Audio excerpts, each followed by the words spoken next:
Shalom, peuple de Dieu, j'espère que nous allons bien. La parole de Dieu nous dit ceci. Que votre oui soit oui et que votre non soit non. La parole de Dieu nous dit encore. Soit tu es chaude ou soit tu es froide. Mais quand tu seras tiède, ni chaud ni froide, c'est ce genre de personnes que Dieu dit qu'il va les vomir. Et j'aime la manière de dire. Il ne vient pas impoliment, sciemment comme ça entrer dans ton cœur. Il frappe d'abord.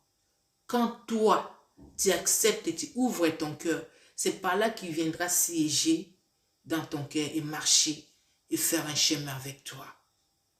C'est pourquoi il a dit, j'ai mis devant toi des chemins, le bien et le mal. Mais moi, Dieu, je te conseillerai de suivre le bien, car c'est là où sera ton salut. Bien-aimé dans le Seigneur, dans Malachie 3, verset 18, la Bible nous dit ceci, qu'il y aura la différence entre ceux qui servent Dieu et ceux qui ne le servent pas. Ces différences-là, tu les trouveras dans Galates, là où on parle du fruit du Saint-Esprit, qui est la patience, la tempérance, la douceur, tout ça. C'est ça la vie d'un chrétien. Et aujourd'hui, nous transformons ce que nous appelons servir Dieu, enfant de Dieu. Je ne sais pas moi, nous confondons des choses. Mais nous voulons qu'on nous appelle les enfants de Dieu, les serviteurs de Dieu. Mais nos comportements, nos manières d'agir, nos manières de faire ne reflètent pas ce que Jésus avait dit, que soyez mes imitateurs. Nous donnons la honte à la personne que nous disons que nous les reflétons, à la personne de Jésus. Qu'est-ce qu'on va donner aux bébés spirituels, ceux qui veulent venir à Jésus? Parce que nous nous comportons mal. Les réseaux sociaux sont devenus là où on peut venir régler nos comptes. On fait asseoir le peuple de Dieu pour prêcher l'évangile qui n'est pas dans la Bible, mais les problèmes particuliers. Les problèmes privés deviennent un sujet de prédication.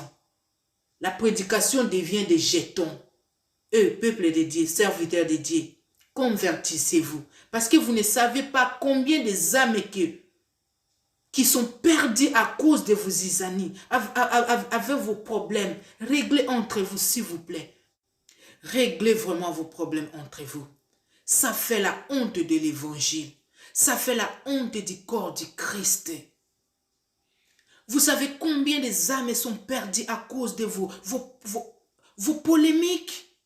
Vous savez combien de bébés spirituels veulent lâcher? Il y en a aussi beaucoup qui ont déjà lâché. Parce qu'ils voient ce que vous dégagez. Ne reflétez pas ce que Jésus dégageait.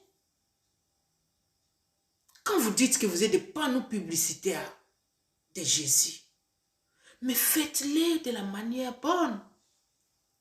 Faites-les d'une manière qui va refléter, qui va ramener les incrédules de croire ce que nous prêchons, en fait. Écoutez, on avait détecté Pierre, non pas par sa masse, non pas, je ne sais pas moi, mais c'était au travers de son comportement qu'on avait détecté Pierre, que voilà, il doit être l'un des disciples de Jésus. Mais pour ne pas être connu, Pierre l'a fait 3 fois régner en Jésus. Mais sa manière de faire, ça le convainquait toujours qu'il est de Dieu. Il est de Jésus, il est parmi les disciples de Jésus. Bien-aimés, dégageons les parfums de bonne odeur tout autour de nous. Partout où nous irons, qu'on sache que ça c'est un enfant de Dieu. Tu es emporté devant l'argent, tu es emporté devant les femmes, tu es emporté devant une situation, un problème comme ça, tu deviens emballé, je ne sais pas moi. Oh là là, où est cette différence que dit Malachie 3, 18? Faisons la différence. On reconnaît l'arbre par ses fruits. Et tout ce que vous faites en ces moments-là, vous ne savez pas quels dégâts vous commettez dans le corps du Christ. C'est un dégât et sachez que ces âmes, quand ces âmes-là sont perdues, ça sera sur vos têtes. C'est pourquoi je dis souvent que plusieurs cadeaux qui est bien emballé avec un bon emballage, dans la plupart, ce sont des cadeaux pourris dedans. Attention, vous allez mal. C'est avec cette allure sur les réseaux sociaux, les âmes seront perdues. Que Dieu vous bénisse.